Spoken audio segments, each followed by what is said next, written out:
Daily Flicker, June the 22nd, 1935. Battle over control of bank system. What will the government do for money? Andover, murder of a tobacconist.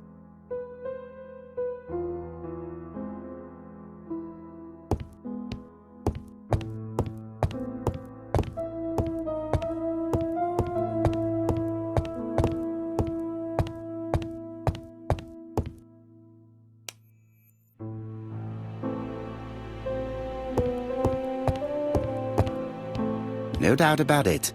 Hastings is going bored. Hastings, it would appear that you are getting slightly thin on top. Really? I hadn't noticed.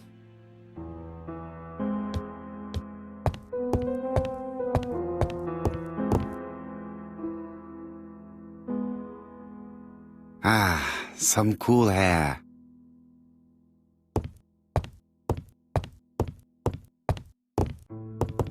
It's impossible to get through to Scotland Yard.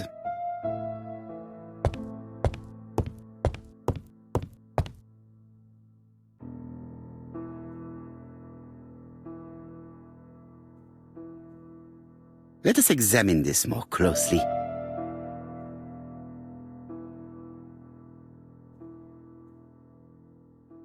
Certain characters in the two letters may have similar defects. Yes, this I is weird.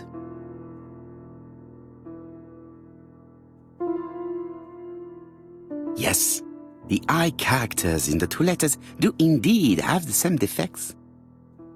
I have to find some other similar defects to confirm my theory.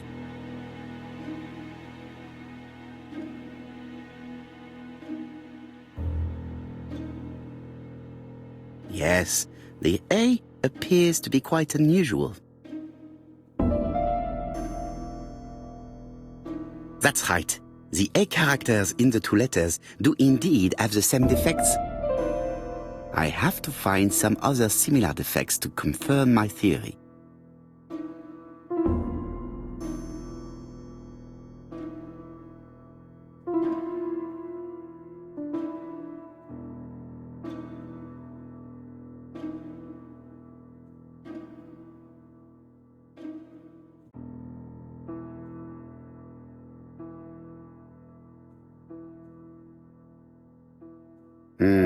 The W is not printed properly. Of course, the W characters in the two letters do indeed have the same defects. My theory was right. These two letters were written with the same typewriter. Both letters were written on the same typewriter and show the same characteristics. You surprise me, Poirot. You usually ignore material proof. But there is nothing usual about this case, Hastings. Nothing must be overlooked. Let us now try and get our brain cells to work.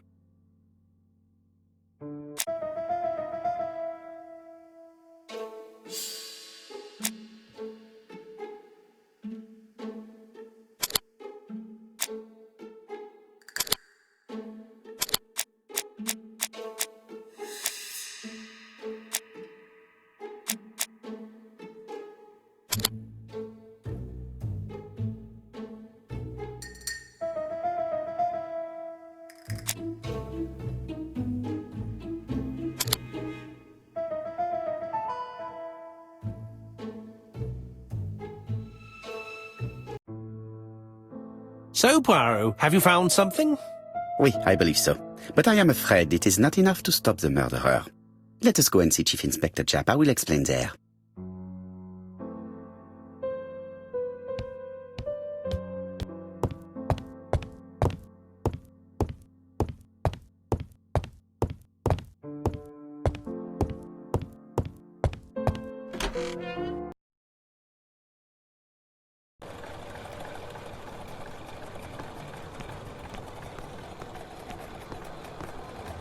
To Scotland Yard, please.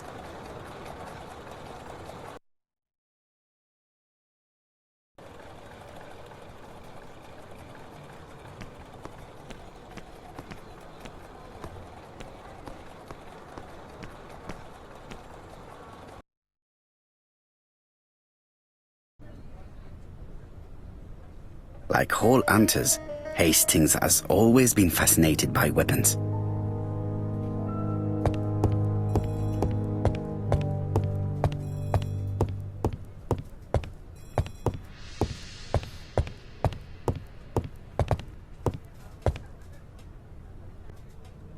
Jap appears to be snowed under.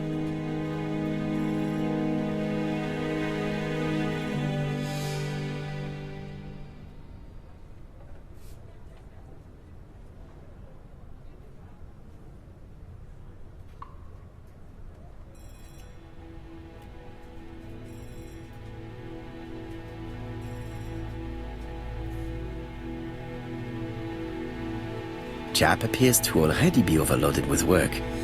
My news is not going to improve matters. Bonjour, Chief Inspector. I am afraid we have some bad news. I have just received another letter signed ABC. The next crime will be on the 25th in Bexhill-On-Sea. Are you completely sure it's from the same person? I have compared the two letters. There is no doubt about it. I suppose you think he's going to carry out his threats. I fear so. Good God, Poirot. Bexhill is very busy at this time of year, and we have no idea who the next victim will be.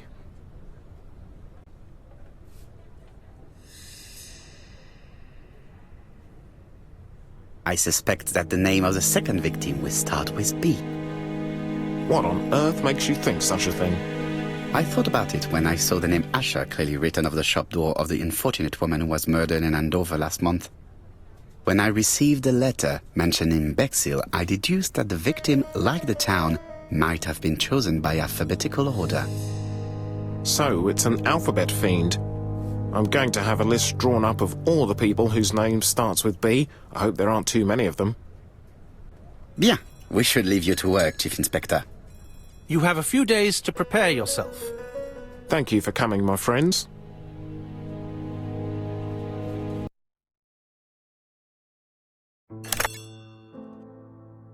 Poirot? Chief Inspector Jap, your call does not bode well. Indeed, we have just found the body of a young woman on the beach in Bexhill. An ABC was placed on the body. We'll be there as soon as possible.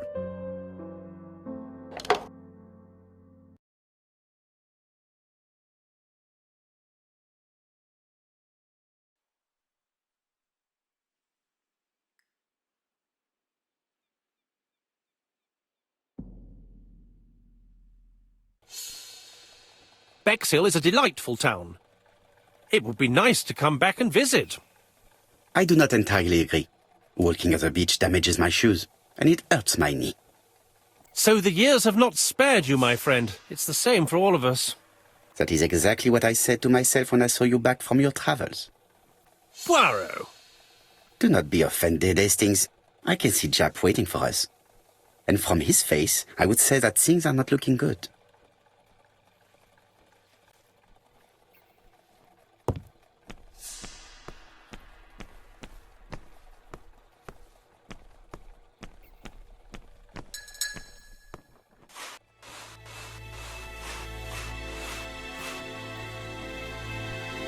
Hastings appears to be ill at ease. He appeared to be relatively indifferent to Mrs. Asher's murder, but the young woman's murder seems to be troubling him greatly. How do you do, gentlemen? Chief Inspector? I fear your admirer has struck again, Poirot. We haven't yet identified the victim, but it's a young woman, 20 to 25 years old. Death occurred last night between 11:30 and 1 o'clock, and we found an ABC guide on the body. Was she pretty? Come on, Poirot, that's rather out of place. It has no bearing on the murder. Are you certain? For women, it is often the most important thing. It often decides their destiny. The body hasn't been moved. You can see for yourself. Has the press been informed? Not yet, but I'm planning to. I haven't yet informed them about the presence of the ABC guide in Andover. Nobody has reported a young woman missing? Not for the moment. No witnesses, I imagine? Indeed. We've asked everybody who may have met a young woman fitting her description last night to come and see us, but I have little hope of gaining anything from it. It's early days, Chief Inspector, and the news may not have spread around the town yet. I hope you're right, Hastings.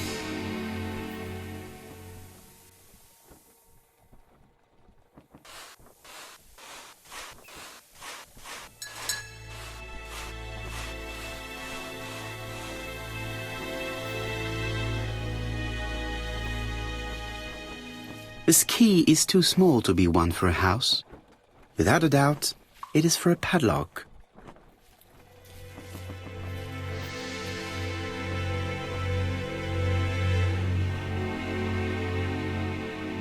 The guide is open as the page for the Bexhill train times.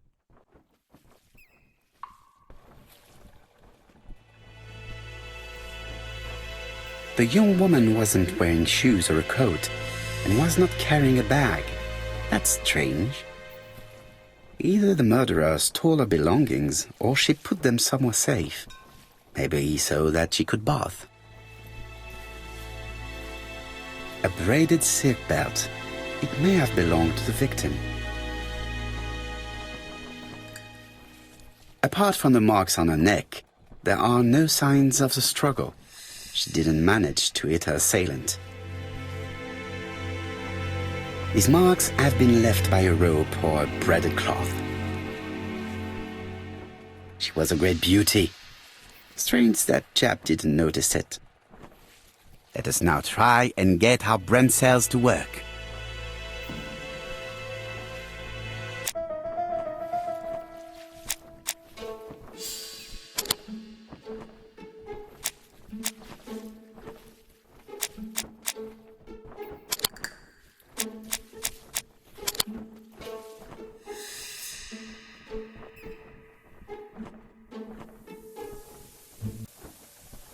The poor child must have been strangled with his braided belt. Unfortunately, in view of the fabric, it is unlikely that we will find any prints. Let us now try and get our brain cells to work.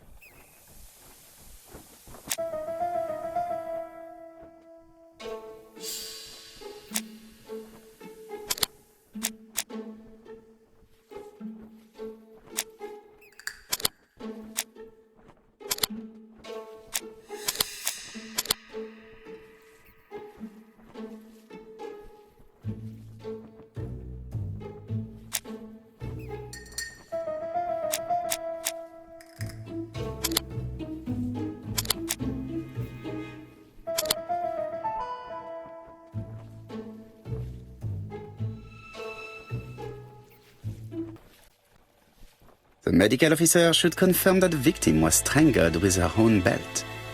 That's what I thought. She shows the usual signs of strangulation.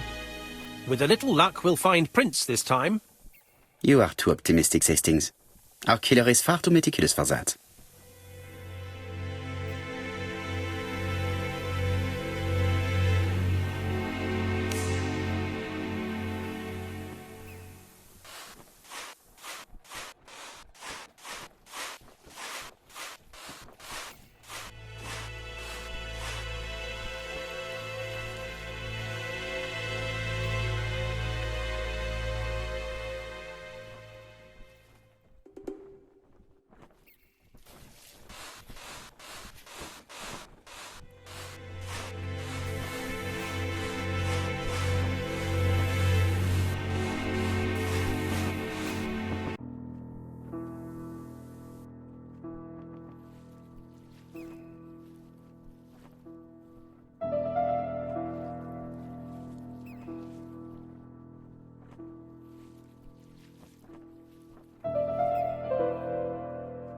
The number is upside down. This is definitely at number 6.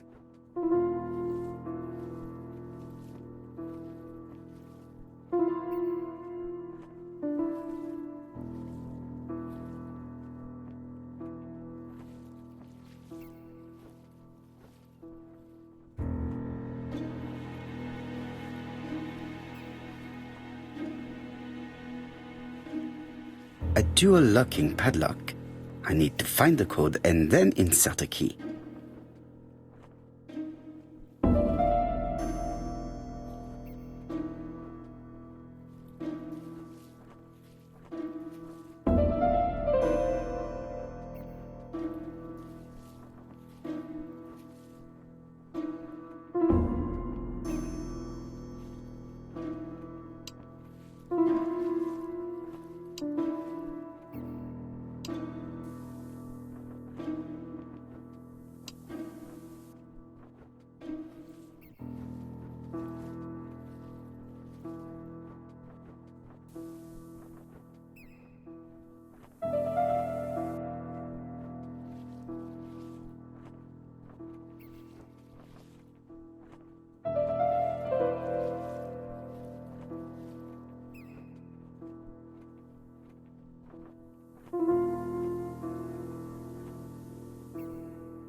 Firstly, I have to remove the padlock.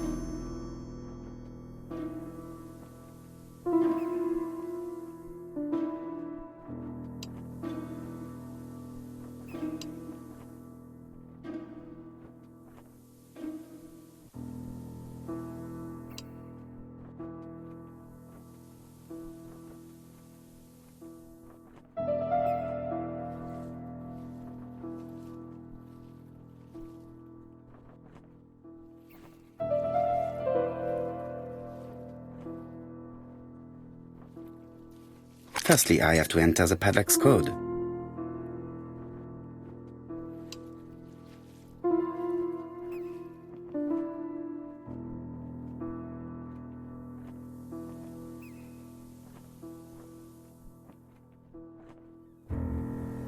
Firstly, I have to enter the padlock's code.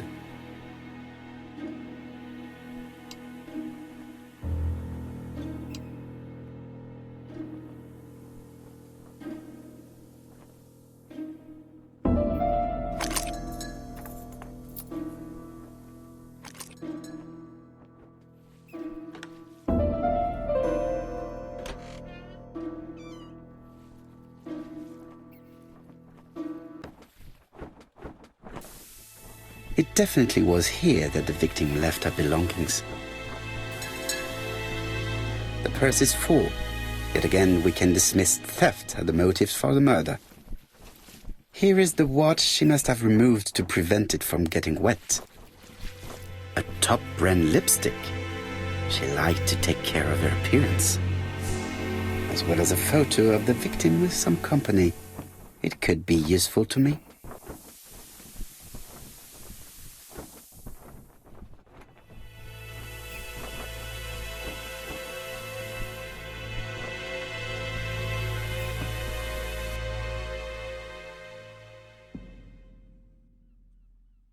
Betty's first day at work. Mom is very proud of you. Elizabeth Barnard, 7 August 1931. So, the young lady did have a name starting with B, and she worked as a Ginger Cat, an establishment that must be slightly further along the beach.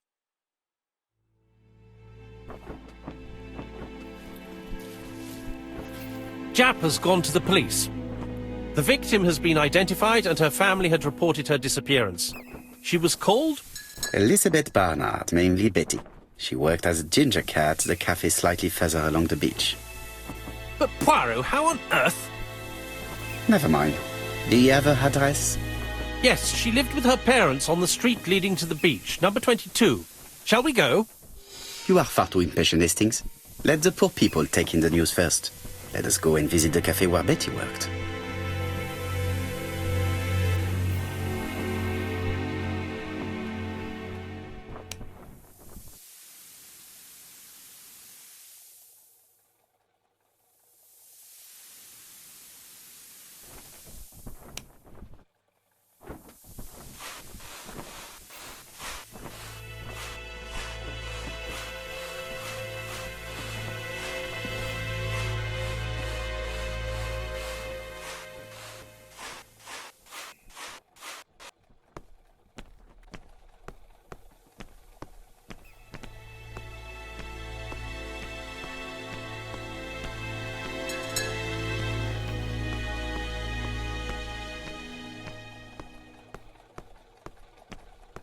With all these tourists, these shops must be thriving.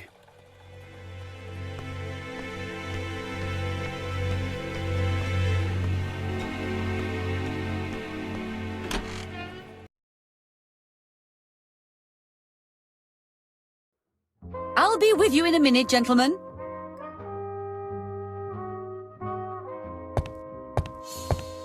This is a well-laid table. Nothing is out of place and, above all, no creases.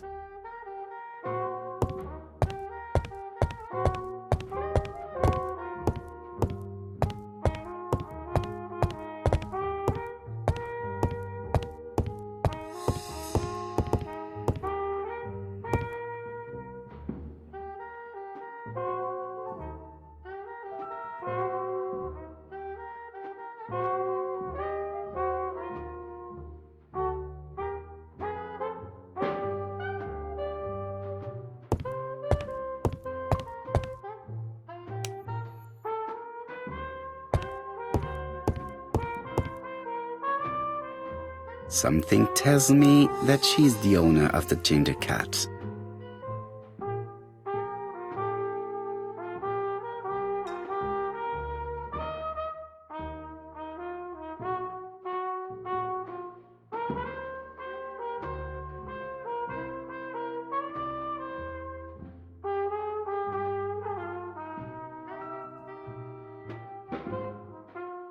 This woman must be the owner of the ginger cat. It looks like something is bothering her. How can I help you? A hot chocolate and a tea for my friend, please. I'll bring it straight away.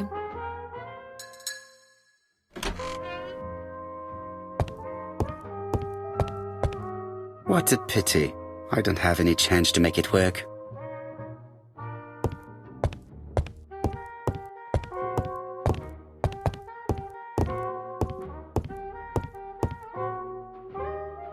I need to know the time range during which Betty was working on her own.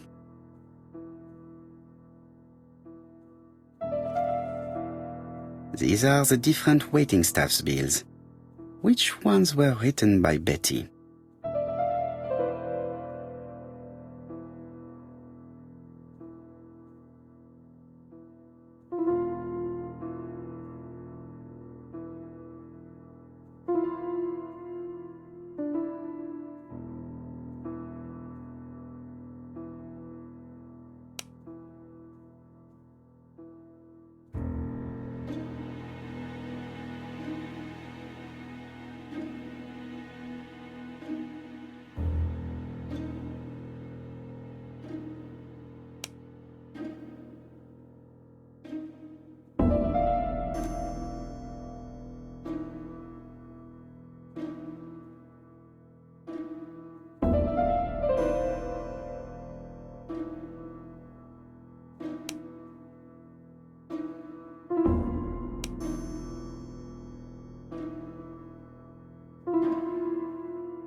This page won't help me. Where is Betty? Betty worked from 11 a.m. to 7:30 p.m. Would she have been alone at any time during her service?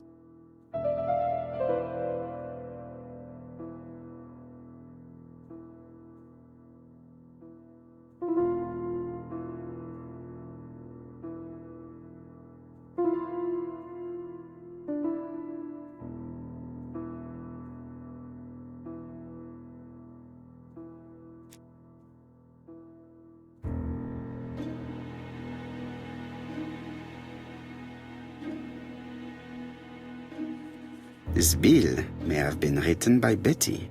There is probably another one.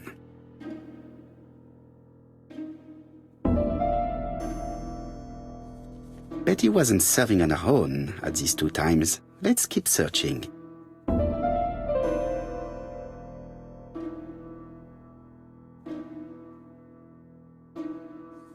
This bill may have been written by Betty. There is probably another one.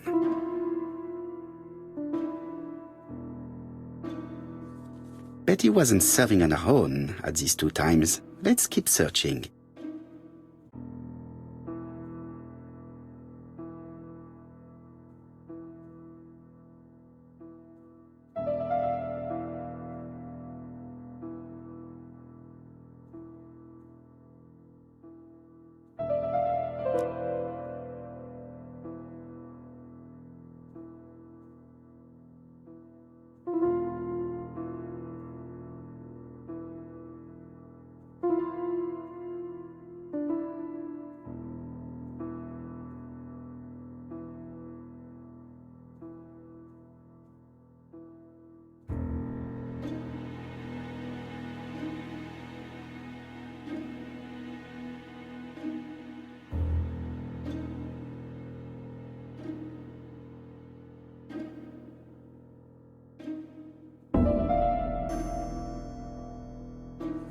Most probably a single man, a whiskey lover. Maybe the murderer? This bill may have been written by Betty. There is probably another one. Something's not right. Betty was alone at just one of these 2 times.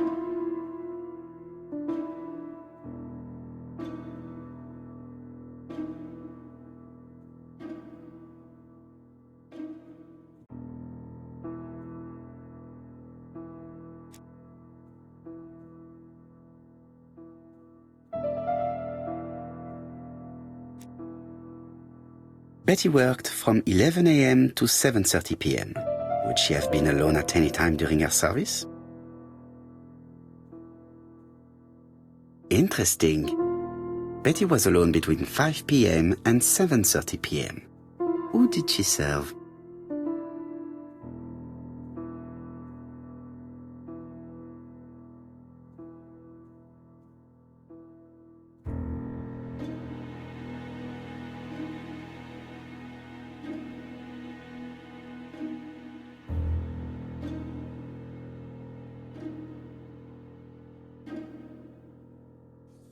Most probably a single man, a whiskey lover.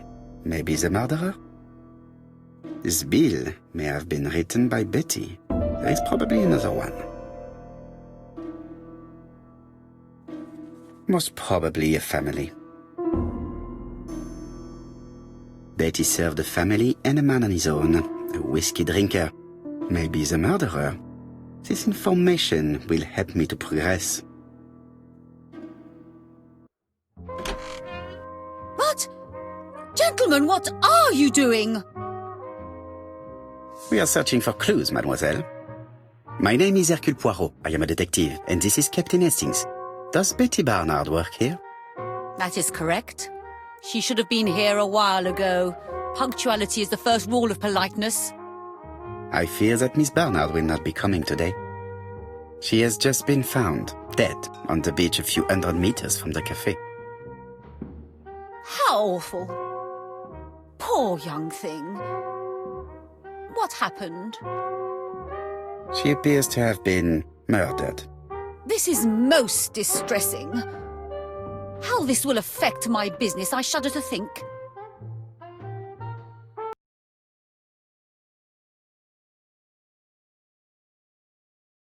What can you tell us about Miss Barnard? Nothing, absolutely nothing. Miss Barnard was my employee. Her private life was none of my business. You did know at least that she had a young man. Indeed.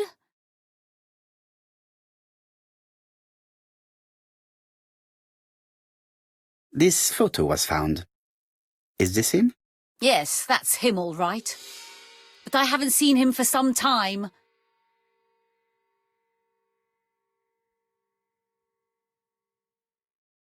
Do you think there may have been some problems between them? I'm not on those sort of terms with my staff. Now, please excuse me, I have work to do.